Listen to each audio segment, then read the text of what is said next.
শরবত খাবো না, লাইন ঠিক করে দেখবো, ওখান থেকে আমরা গিয়ে পানি নিয়ে আসি, আমরা খাবো। ওয়াসার পানি দিয়ে সংস্থার এমডিকে শরবত খাওয়ানোর ব্যতিক্রমী কর্মসূচি। দেখা করতে পুলিশি বাধা, সমস্যা লাইনে, দাবি পরিচালকের।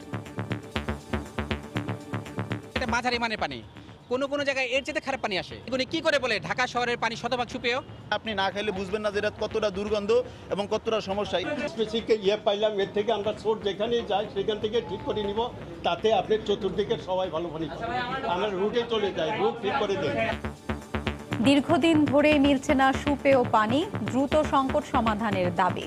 পানির মধ্যে ময়লা আসে এবং দুর্গন্ধ আসে। সিরাল দেরাল মসজিদে তখন পানি এনে আমরা সব কাম কাজ করি, ভাত রান্না করি, আবার এই পানিও খাই। মাদ্রাসার তরফ থেকে আমরা নিজেরাই পাম্পটা বসাইছি। দেখছিলেন প্রধান শিরোনাম, রাতের সময় সঙ্গে আছি আমি হাফসাতুন নেসা এবং আমি জাফর সাদিক। এবার অন্যান্য শীর্ষ সংবাদ। শ্রীলঙ্কায় হামলার দায় স্বীকার আইএসের, সন্দেহভাজন এক হামলাকারীর ভিডিও প্রকাশ। শিশু জায়ানের লাশ দেশে আসবে কাল। বিমানবন্দরে প্রধানমন্ত্রীর সঙ্গে শেখ সেলিমের সাক্ষাৎ।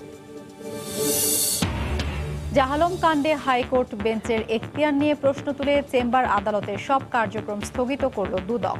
অপকৌশল বলছেন ভুক্তভোগীর আইনজীবী। ভোরে রাজধানীর ফাঁকা রাস্তায় মৎস্য ভবন মোড়ে বেপরোয়া বাসের সঙ্গে 3টি প্রাইভেট কারের চতুর্মুখী সংঘর্ষ। নিহত 2, আহত 2। দুমড়ে মুচড়ে গেছে একটি রিকশাও। এবং জাজিরা প্রান্তে বসল পদ্মা সেতুর 11তম স্প্যান। দৃশ্যমান 1.5 কিলোমিটারেরও বেশি। অগ্রগতিতে খুশি দুই পারের মানুষ।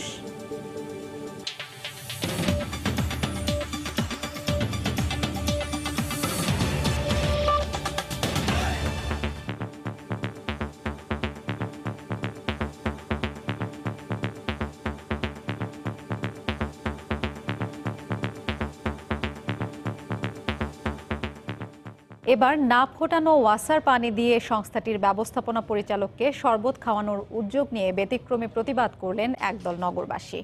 ওয়াসার পানি শতভাগ সুপেয় দাবি করে দেয়া বক্তব্যের প্রতিবাদে সকালে ওয়াসা ভবনে জুরাইন ও রামপুরার কয়েকজন বাসিন্দা শরবত নিয়ে আসেন। এ সময় তাদের সঙ্গে ওয়াসা কর্তৃপক্ষের ব্যাপক বাকবিতণ্ডা হয়। পরে কর্তৃপক্ষ বলে, লাইন ঠিক করার পর তারা না ফোটানো পানি দিয়ে বানানো শরবত খাবেন। কলসের নিচে যেই পরিমাণ ময়লা জমা হয়, তাহলে এই ময়লা কোত্থেকে আসে? শতভাগ পিওর যদি পানি হয়, তাহলে এই ময়লা কোত্থেকে আসে? বাকিটা দেখার দায়িত্ব কাদের? রাজধানীতে সরবরাহ করা ওয়াসার পানি সুপেয় নাকি দূষিত, তা নিয়ে ওয়াসা কর্তৃপক্ষ ও নগরবাসীর মধ্যকারে বাকবিতণ্ডা। আমরা যে টিউবওয়েল থেকে পানি উৎপাদন করি, সেই পানিটা 100% খাওয়ার উপযোগী। লাইনে যদি লিকেজ থাকে বা ছিদ্র হয়ে থাকে, সেটা তো আর আমাদের জানার কথা না। ক্ষুব্ধ নাগরিকদের দাবি, বছরের পর বছর ধরে বাসায় ওয়াসার লাইন থেকে ড্রেনের মতো ময়লা পানি আসছে। প্রমাণস্বরূপ তারা জুরাইন ও রামপুরা থেকে পানির নমুনা এনেও দেখান। মূলত গত 20 এপ্রিল রাজধানীতে এক অনুষ্ঠানে ওয়াসার এমডি দাবি করেন, ওয়াসার পানি শতভাগ সুপেয়, শুধু তা ফুটিয়ে নগরবাসী গ্যাসের অপচয় করছে। 100% আমরা পরীক্ষা করেই পানিকে দেই এবং সেই পানি 100% সুপেয়।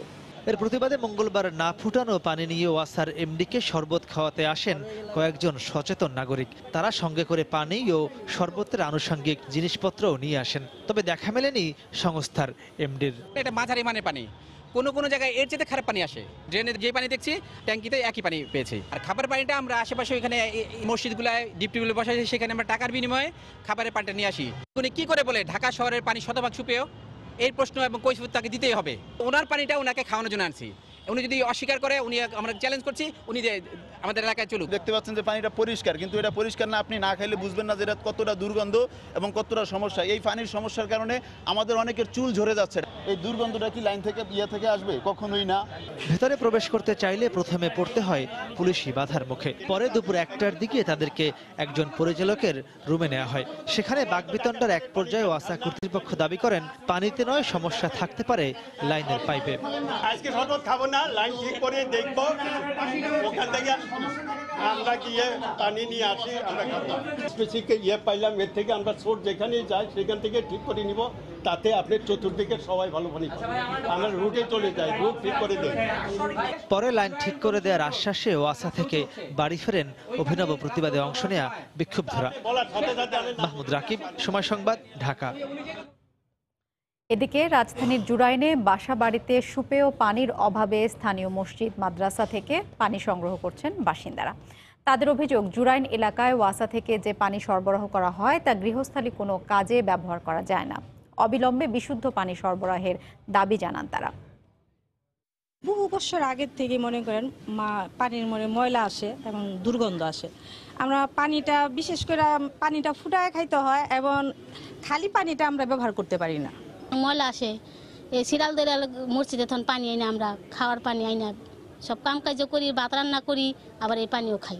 খাওয়া দাওয়া, গোসল পানি সব এই পানি থেকে আমরা সংগ্রহ করতে পারি। মাদ্রাসার তরফ থেকে আমরা নিজেরাই পাম্পটা বসাইছে এলাকার পাবলিকের জন্য আর কি, যেমন ওনারা পানি এখান থেকে নিয়ে খাইতে পারে। এদিকে ওয়াসার পানি পরীক্ষায় হাইকোর্টের নির্দেশের পর 4 সদস্যের কমিটি গঠন করেছে স্থানীয় সরকার মন্ত্রণালয়।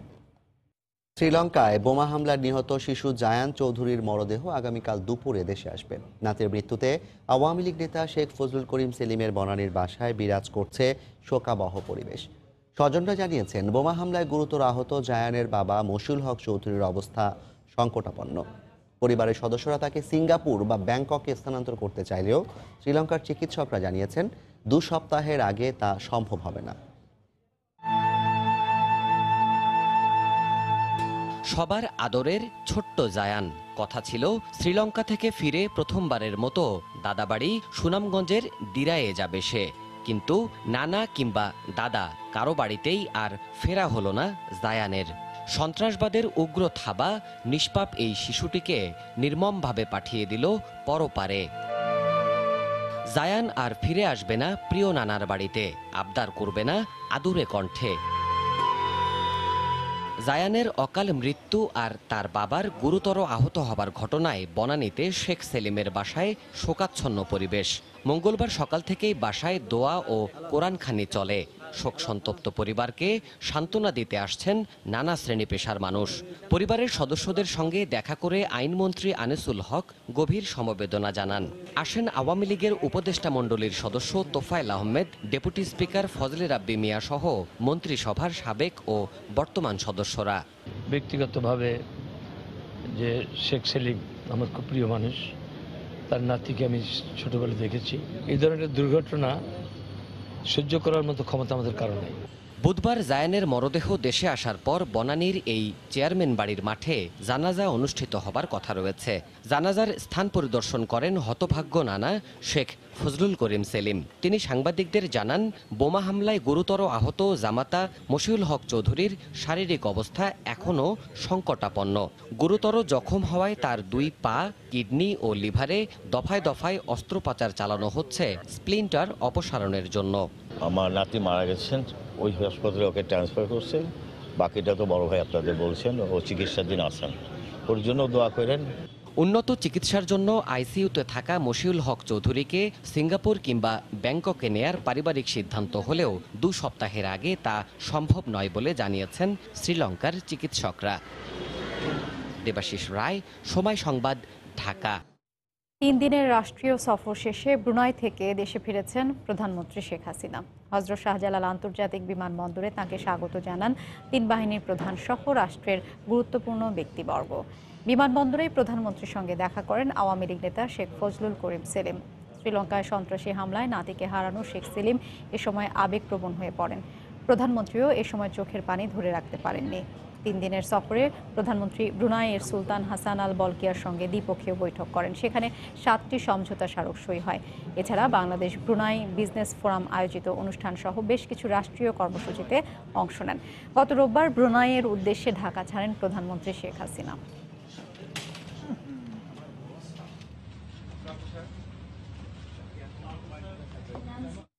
রাতের সময় আরও থাকছে। পরীক্ষায় গণহারে ফেলের প্রতিবাদে রাজধানীর নীলক্ষেত মোড়ে সড়ক অবরোধ 7 কলেজের শিক্ষার্থীদের। আমরণ অনশনে 3 শিক্ষার্থী।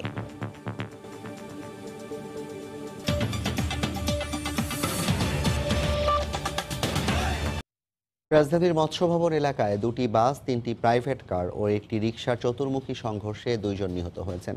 ঘটনাস্থলেই মারা যান এক রিকশা চালক। গুরুতর আহত অবস্থায় 3 জনকে ঢাকা মেডিকেলে নেওয়া হলে সেখানে মারা যান আরও একজন। তাৎক্ষণিকভাবে নিহতদের পরিচয় জানা যায়নি। রাজধানীর ব্যস্ততম মৎস্য ভবন মোড়ের মঙ্গলবার সকাল 7:15টার চিত্র এটি। দুমড়ে মুচড়ে গেছে যাত্রীবাহী বাস, প্রাইভেট কারে লেগে আছে রক্তের দাগ, উল্টে পড়ে আছে রিকশা। দুর্ঘটনাস্থল ঘিরে জটলা করে রয়েছেন পথচারীরা। কিছু সময় আগে এখানে স্বাধীন পরিবহনের একটি বাসের সঙ্গে 3 দিক থেকে আসা 3টি প্রাইভেট কারের চতুর্মুখী সংঘর্ষে এক রিকশা চালক সহ 2 জন নিহত এবং আহত হন আরও 2 জন। প্রত্যক্ষদর্শীরা জানান, ভোরে যানজট না থাকায় শাহবাগ থেকে পাল্লা দিয়ে বেপরোয়া গতিতে আসছিল 2টি বাস। রমনা গেটে সেই হঠাৎ নিয়ন্ত্রণ হারিয়ে ফেলে স্বাধীন পরিবহনের বাসটি। এ সময় জাতীয় প্রেস ক্লাব, কাকরাইল ও শিল্পকলা একাডেমির দিক থেকে আসা 3টি প্রাইভেট কারের সঙ্গে মৎস্য ভবনের সামনে চতুর্মুখী সংঘর্ষ হয়।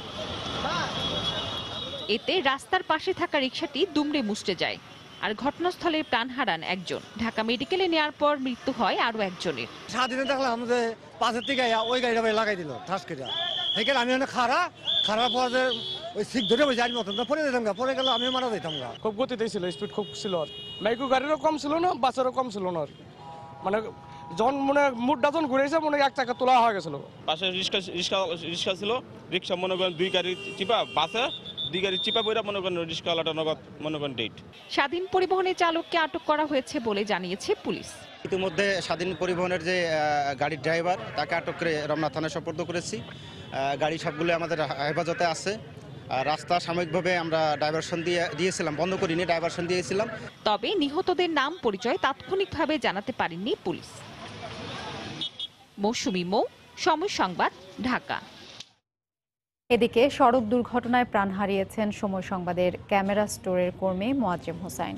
ভোরে ঢাকা মেডিকেল কলেজ হাসপাতালের নিউরোসায়েন্স বিভাগে চিকিৎসাধীন অবস্থায় মারা যান তিনি। কর্তব্যরত চিকিৎসক জানান, মাথার পেছনের অংশে প্রচণ্ড আঘাত পেয়েছিলেন মোয়াজ্জেম। স্বজনরা জানান, গত রোববার দুপুরে সাভারের ব্যাংক কলোনি এলাকার প্রধান সড়ক পার হওয়ার সময় যাত্রীবাহী একটি বাস ধাক্কা দেয় মোয়াজ্জেমকে। তাৎক্ষণিকভাবে তাকে এনাম মেডিকেলে ভর্তি করা হয়। অবস্থা খারাপ হলে গতকাল বিকেলে মোয়াজ্জেমকে ঢাকা মেডিকেলে ভর্তি করা হয়। সেখানেই ভোরে তার মৃত্যু হয়।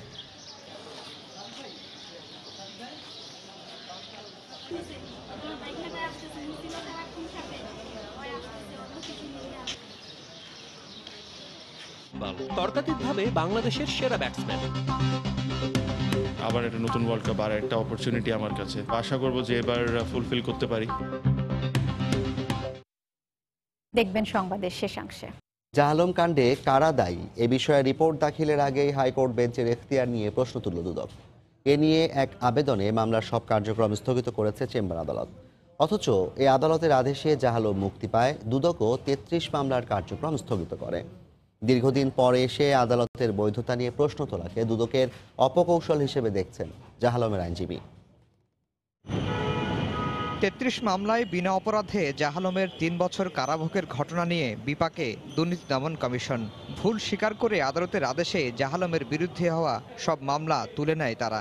যখন জাহালমকে ক্ষতিপূরণ দেয়া এবং দায়ীদের চিহ্নিত করার বিষয়ে উচ্চ আদালতে রুল শুনানি চলছে, তখনই ওই কোর্টের এখতিয়ার নিয়ে প্রশ্ন তুলল সংস্থাটি। সংস্থাটির আইনজীবী বলছেন, দুদকের মামলা শুনানি করার কোনো বৈধতা নেই ওই কোর্টের। এ নিয়ে এক আবেদনে জাহালম নিয়ে রুল সহ যাবতীয় কার্যক্রম স্থগিত করেন চেম্বার আদালত। জাহালম সংক্রান্ত একটি রিট হাইকোর্টের একটি ডিভিশন বেঞ্চে শুনানি চলছে। দুর্নীতি দমন কমিশনের মামলা শুনানির জন্য স্পেশালি বেঞ্চ দেওয়া আছে, কিন্তু যেই বেঞ্চ এটা শুনানি করে সুমোটো রুল ইস্যু করেছে বা হিয়ারিং কন্টিনিউ করছে, ওনার দুদক সংক্রান্ত কোনো শুনানির এখতিয়ার নাই। যে আদালতের আদেশে জাহালম মুক্ত হলো এবং তার সব মামলা প্রত্যাহার হলো, এতদিন পর সে আদালতের এখতিয়ার নিয়ে দুদক প্রশ্ন তুললেও জাহালমের আইনজীবী বলছেন, সর্বোচ্চ আদালতে ন্যায় বিচার পাবেন জাহালম। স্থগিতর ফলে এই মামলার কার্যক্রম হাইকোর্ট বিভাগে আর শুনানি চলছে না, কিন্তু সেটি তারা শুরুতে গেলে বোধহয় ভালো হতো, কারণ ইতিমধ্যে শুনানি শুরু হয়ে গেছে এবং যে কারণে ওনারা অবশ্য ডিলে কন্ডোনেশনের জন্য একটা দরখাস্ত দিয়েছেন। জাহালমের ঘটনায় কারা দায়ী এ বিষয়ে আগামী 2 মে দুদকের রিপোর্ট দাখিলের দিন ধার্য ছিল। এর আগেই মামলার সব কার্যক্রম স্থগিত হয়ে গেল। আফজাল হোসেন, সময় সংবাদ, ঢাকা। রাতের সময়ে আরও থাকছে। ঢাকা প্রিমিয়ার লিগ ক্রিকেটের 2018-19 মৌসুমের চ্যাম্পিয়ন আবাহনী লিস্ট এ ক্রিকেটে প্রথম বাংলাদেশি হিসেবে ডাবল সেঞ্চুরি সৌম্য সরকারের।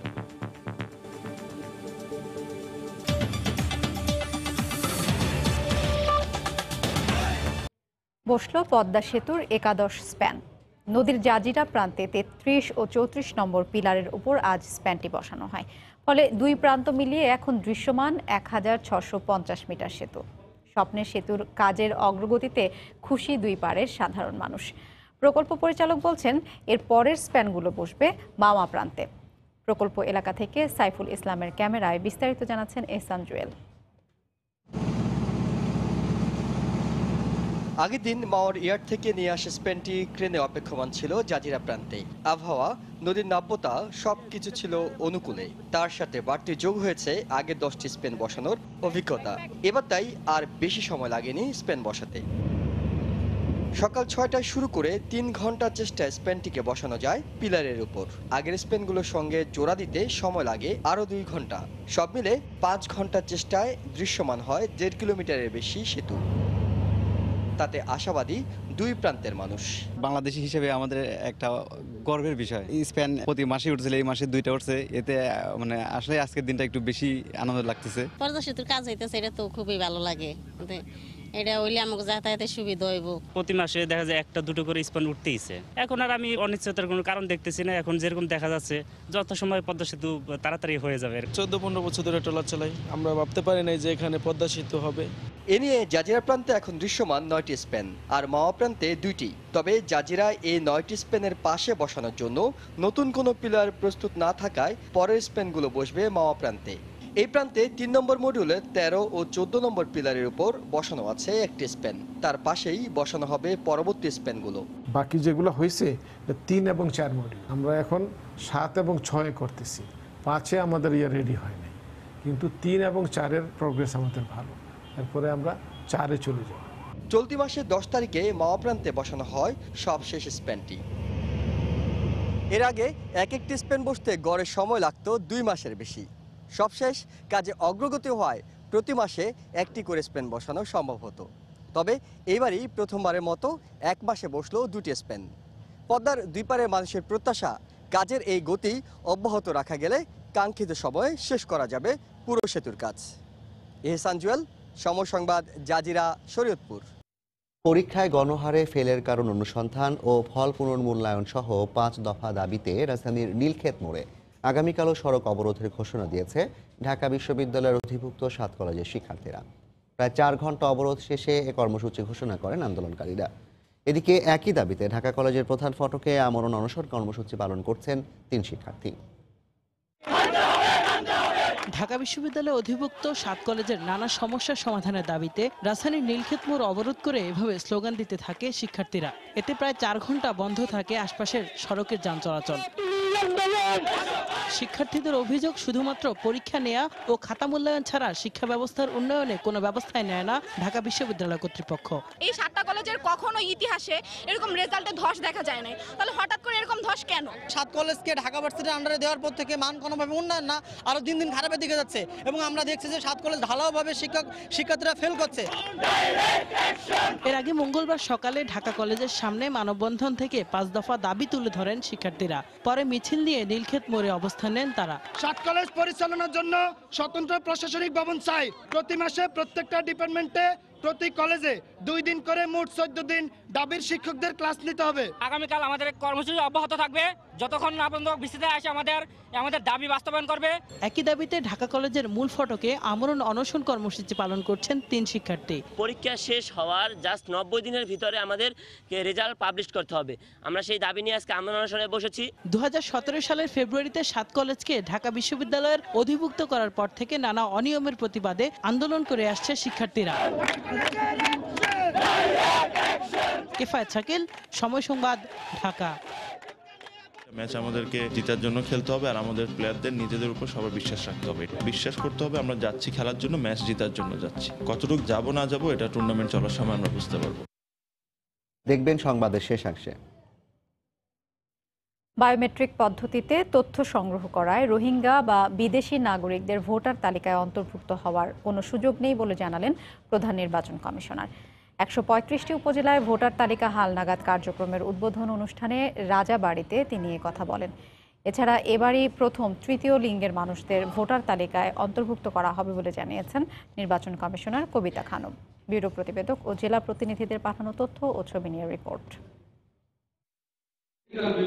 মঙ্গলবার সকালে রাজশাহী কলেজে ভোটার তালিকা হালনাগাদ কার্যক্রম উদ্বোধন করেন নির্বাচন কমিশন সচিব হেলাল উদ্দিন আহমদ। এ সময় তরুণ ভোটাররা তালিকায় অন্তর্ভুক্ত হতে নিজেদের তথ্য দেন। 2001 থেকে 2004 সালের 1 জানুয়ারি বা তার আগে যাদের জন্ম তাদের তথ্য সংগ্রহ করা হয়। সারা পৃথিবী জুড়ে ভোট দেওয়ার পরিমাণ কিন্তু কমে আসার মূল কারণটা হলো যে মানুষের প্রত্যাশা যে সরকারের প্রতি থাকে এটা যদি পূর্ণ হয়ে যায় তখন স্বাভাবিকভাবে মানুষের ভোট দেওয়ার আগ্রহ কম থেকে যায়। সিলেটে জেলা প্রশাসকের সম্মেলন কক্ষে ভোটার তালিকা হালনাগাদ কার্যক্রমের উদ্বোধন উপলক্ষে মতবিনিময় সভা করা হয়। প্রথমবারের মতো হিজড়াদের তৃতীয় লিঙ্গ হিসেবে ভোটার তালিকায় অন্তর্ভুক্ত করা হবে বলে জানান নির্বাচন কমিশনার কবিতা খানম। ন্যাশনাল কার্ড আইডিতে যদি তারা তৃতীয় লিঙ্গ হিসেবে চিহ্নিত থাকে তাহলে যে রাষ্ট্রীয় সুযোগ সুবিধাগুলো বা নাগরিক অধিকার তাদের জন্য যে আলাদাভাবে যে সুযোগ সুবিধাগুলো দেওয়া হবে সেটা দেওয়ার ক্ষেত্রে কিন্তু তারা অগ্রাধিকার তাদের চিহ্নিত করা সহজ হবে। বায়োমেট্রিক পদ্ধতিতে তথ্য সংগ্রহ করায় রোহিঙ্গা বা বিদেশি নাগরিকদের ভোটার তালিকায় অন্তর্ভুক্ত হওয়ার সুযোগ নেই বলে জানিয়েছেন প্রধান নির্বাচন কমিশনার। রাজবাড়ীতে ভোটার তালিকা হালনাগাদ কার্যক্রম অনুষ্ঠানে তিনি একথা বলেন। যখনই রোহিঙ্গা দেশে প্রবেশ করে তার কিছুদিন পরেই সাপ নিয়ে রেখেছে ভুল নাম দিয়ে ভুল তথ্য দিয়ে যদি হতে চায় তখন আঙ্গুলের সাপ দিয়ে দেখা যাবে তার আঙ্গুলের সাপের সাথে সবই মিল নেই। বরিশাল নগরীর অশ্বিনী কুমার টাউন হলে ভোটার তালিকা হালনাগাদ কার্যক্রমের উদ্বোধন করেন বিভাগীয় কমিশনার রামচন্দ্র দাস। প্রথম দফায় জেলার সদর, আগলঝাড়া ও গৌরনদী উপজেলায় ভোটার তালিকা হালনাগাদ করা হচ্ছে। এছাড়া দেশের 135টি উপজেলায় 23 এপ্রিল থেকে শুরু হওয়া ভোটার তালিকা কার্যক্রম আগামী 13 মে পর্যন্ত চলবে। সাবিত সারওয়ার, সময় সংবাদ। ঢাকার চারপাশের নদী দখলমুক্ত করতে 31তম দিনের অভিযানে তুরাগের তীর থেকে প্রায় 100টি অবৈধ স্থাপনা উচ্ছেদ করেছে বিআইডব্লিউটিএ। অভিযানে গুঁড়িয়ে দেওয়া হয় নদীর জায়গায় অবৈধভাবে গড়ে ওঠা বাইং হাউস, সরকারি প্রতিষ্ঠানের প্রাচীর, কাঁচা বাজার সহ ছোট বড় আবাসিক স্থাপনা। এছাড়া নিলাম তুলে বিক্রি করা হয় 2টি বালুর গদি। 4 দিন বিরতির পর মঙ্গলবার তুরাগ তীরে অবৈধ স্থাপনা উচ্ছেদে অভিযান শুরু করে বিআইডব্লিউটিএ। মঙ্গলবারের অভিযানে গুড়িয়ে দেওয়া হয় নদীর জায়গা দখল করে গড়ে ওঠা একটি বাইং হাউস। উচ্ছেদ করা হয় আব্দুল্লাহপুর সুইচ গেট এলাকার একটি কাঁচা বাজারের অংশবিশেষ। বাদ পড়েনি সরকারি স্থাপনাও। টঙ্গী ব্রিজের পাশে শিল্প সম্পর্ক শিক্ষায়তনের প্রাচীর ভেঙে দেওয়া হয়। বিআইডব্লিউটিএ বলছে নদীর জায়গা উদ্ধারে প্রতিষ্ঠানের মালিকানা বিবেচ্য নয়। নোটিশ না দিয়ে একটা সরকারি প্রতিষ্ঠানের দেওয়াল ভেঙে ফেলবে, এত বড় একটা প্রতিষ্ঠানকে না জানিয়ে, এটাই আমাদের অভিযোগ। তাহলে আমাদের এই অরক্ষিত জায়গাটা আমরা কিভাবে এখন নিয়ন্ত্রণ করব? এই ওয়ালেরও ভেতরে আমাদের সীমানা পিলার, তো সেই হিসেবে তো আমরা যেহেতু সীমানার ভেতরের অংশ আমাদের নদী সীমানার মধ্যে আছে, এরকম অংশ আমরাই উচ্ছেদ করছি। এদিকে হাইকোর্টের স্থগিতাদেশ থাকায় বেশ কিছু প্রতিষ্ঠানের স্থাপনা উচ্ছেদ করা যাচ্ছে না। তবে আইনিভাবে লড়াই করার কথা জানিয়েছে বিআইডব্লিউটিএ। তবে আশা করছি যে কোনো কিছুই আমরা অবশ্যই আইনি মোকাবেলা করে সেইগুলো ভ্যাকেট করে আমরা সেই অবৈধ স্থাপনাগুলো উচ্ছেদ করতে সমর্থ হবে। অভিযানে অবৈধভাবে গড়ে ওঠা 2টি বালির গদি নিলামে তুলে 14,28,000 টাকা বিক্রি করা হয়। 31 দিনের অভিযানে বুড়িগঙ্গা ও তুরাগ পাড় থেকে উচ্ছেদ করা হয়েছে 3,200টির বেশি অবৈধ স্থাপনা। উদ্ধার করা হয়েছে 82 একরের বেশি জায়গা। ফারুক ভিয়া, রবিন, সময় সংবাদ, ঢাকা। গণমাধ্যম কর্মী আইন পাশ হলেই সাংবাদিকদের চাকরি সুরক্ষিত হবে বলে জানিয়েছেন তথ্যমন্ত্রী ডক্টর হাসান মাহমুদ। জাতীয় সংসদের পরবর্তী অধিবেশনেই গণমাধ্যম কর্মী আইন এবং সম্প্রচার আইন উত্থাপিত হবে বলে জানান তিনি।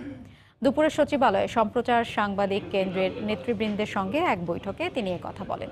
এ সময় সংগঠনের নেতারা ভারত সহ বিভিন্ন দেশের সঙ্গে বাংলাদেশেও টেলিভিশন চ্যানেল ডাউনলিংক ফি সমন্বয় করা, বিভিন্ন চ্যানেলে সাংবাদিকদের চাকুরি সুরক্ষা ও বিদেশি চ্যানেলে বিজ্ঞাপন প্রচার বন্ধের দাবি জানান।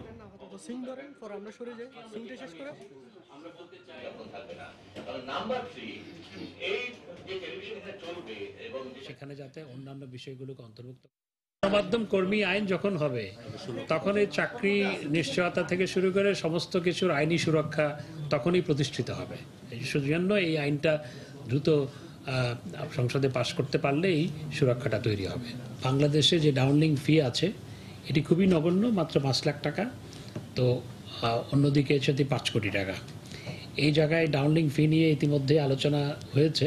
ডাউনলিং ফি মধ্যে একটা সমতা আনা, এই দাবিটা যৌক্তিক এবং এই নিয়ে আমি আলাপ আলোচনা করে কি করা যায় পরবর্তী পদক্ষেপ নিশ্চয়ই আমরা ইনশাআল্লাহ আপনাদের সহায়তায় গ্রহণ করতে পারব। দেশের বাইরের খবর, কয়েকটি বিচ্ছিন্ন সংঘর্ষের ঘটনা ছাড়া মোটামুটি শান্তিপূর্ণভাবে লোকসভা নির্বাচনের 3য় দফার ভোট গ্রহণ হয়েছে পশ্চিমবঙ্গের 5টি আসনে। এর মধ্যে মুর্শিদাবাদ ও বালুরঘাট কেন্দ্র থেকে বিক্ষিপ্ত সংঘর্ষের খবর পাওয়া গেছে। এতে অন্তত একজনের মৃত্যুর খবর জানিয়েছে ভারতীয় গণমাধ্যম। বিস্তারিত জানাচ্ছেন কলকাতা ব্যুরো প্রধান সুব্রত আচার্য।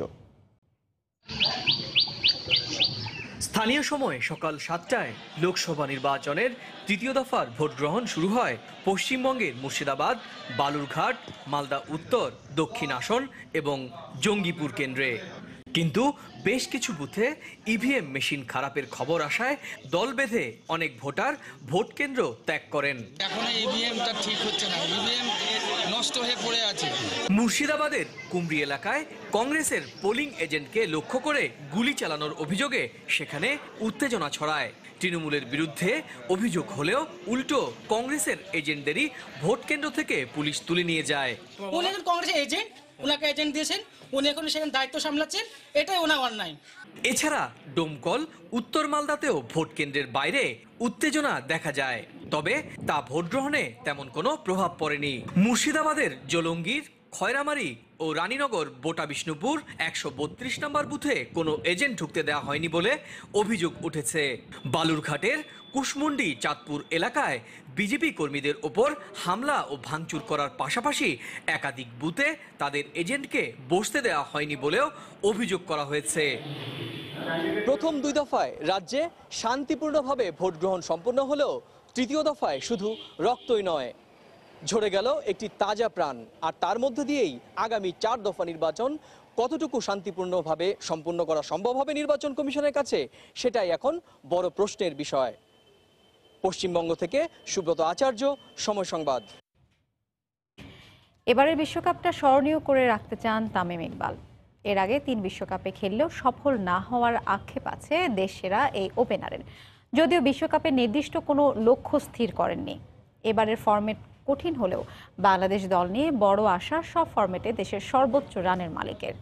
তামিমের বিশ্বকাপ ভাবনার বিস্তারিত থাকছে সাজিদ মুস্তাহিদের রিপোর্টে। তামিম ইকবাল তর্কাতীতভাবে বাংলাদেশের সেরা ব্যাটসম্যান। আন্তর্জাতিক ক্রিকেটে একযুগে অনেক কীর্তি গড়েছেন। অদম্য মানসিকতার অনন্য উদাহরণও আছে তামিমের। বাংলাদেশের বিশ্বকাপ পরিকল্পনার বড় অংশ জুড়েও আছেন তামিম।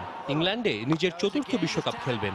আগের 3টি আসরের পরিসংখ্যান খুব একটা আশা দেখাবে না কাউকেই। সেরাদের সেরার মঞ্চে গেল 3 আসরে 21 ম্যাচ খেলে তামিমের ব্যাট থেকে এসেছে 483 রান, নেই কোনো সেঞ্চুরি। তবে বিশ্বকাপ মঞ্চ ইংল্যান্ড, তাই আশাবাদী হওয়াই যায়। সবশেষ চ্যাম্পিয়ন্স ট্রফিতে 1 সেঞ্চুরি আর 250 পেয়েছেন। এবার আক্ষেপের তালিকা থেকে মুছে ফেলতে চান বিশ্বকাপের নাম। 3টা ওয়ার্ল্ড কাপ খেলেছি, আমি যে জিনিসটা স্ট্যান্ডার্ডটা মেনটেন করি আমি ওই হিসাবে আসলেই অত সাকসেসফুল না।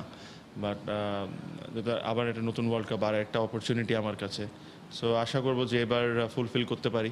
বাট আমি কোনো বড় টার্গেট নিয়ে অথবা এরকম কোনো সময় নিয়ে কোনো টুর্নামেন্ট খেলি না।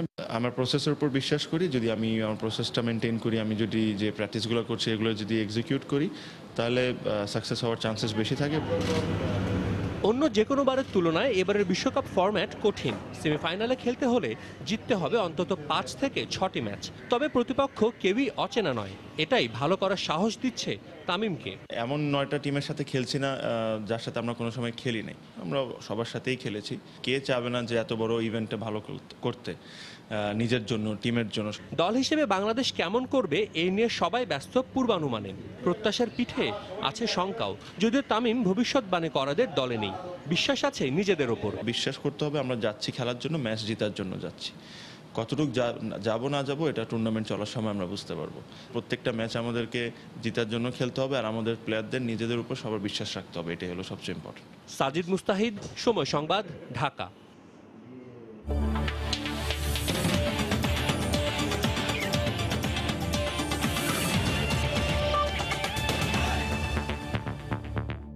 ডিপিএল এর খবর। ঢাকা প্রিমিয়ার লিগ ক্রিকেটের 2018-19 মৌসুমের চ্যাম্পিয়ন হয়েছে আবাহনী। ডামার্সা প্রিজেন্টস অফ রূপগঞ্জ।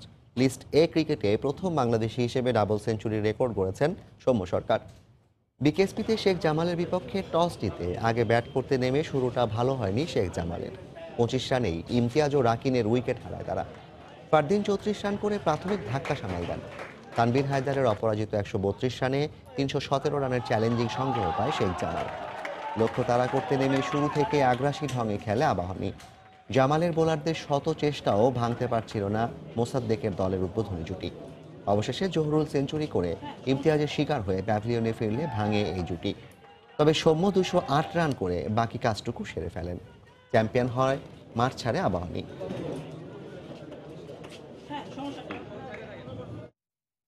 এ পর্যায়ে শীর্ষ সংবাদ জানিয়ে দিচ্ছে আরেকবার। আজকে শরবত খাবো না, লাইন ঠিক করে দেখবো, ওখান থেকে আমরা গিয়ে পানি নিয়ে আসি, আমরা খাবো। ওয়াসার পানি দিয়ে সংস্থার এমডিকে শরবত খাওয়ানোর ব্যতিক্রমী কর্মসূচি। দেখা করতে পুলিশি বাধা, সমস্যা পানিতে নয় লাইনে, দাবি পরিচালকের। দেশে ফিরে বিমানবন্দরে শেখ সেলিমের সঙ্গে দেখা করলেন প্রধানমন্ত্রী। শিশু জায়ানের লাশ দেশে আসছে কাল। শ্রীলঙ্কায় হামলার দায় স্বীকার আইএসের। জাহালম কাণ্ডে হাইকোর্ট বেঞ্চের এখতিয়ার নিয়ে প্রশ্ন তুলে চেম্বার আদালতের সব কার্যক্রম স্থগিত করল দুদক। সর্বোচ্চ আদালতে ফয়সালা, বলছেন ভুক্তভোগীর আইনজীবী। এবং জাজিরা প্রান্তে বসল পদ্মা সেতুর 11তম স্প্যান। দৃশ্যমান 1.5 কিলোমিটারেরও বেশি অগ্রগতিতে খুশি দুই পারের মানুষ। এই ছিল রাতের সময়। যে কোনো খবর পেতে ভিজিট করুন সময়নিউজ.tv। সঙ্গে থাকুন সময়।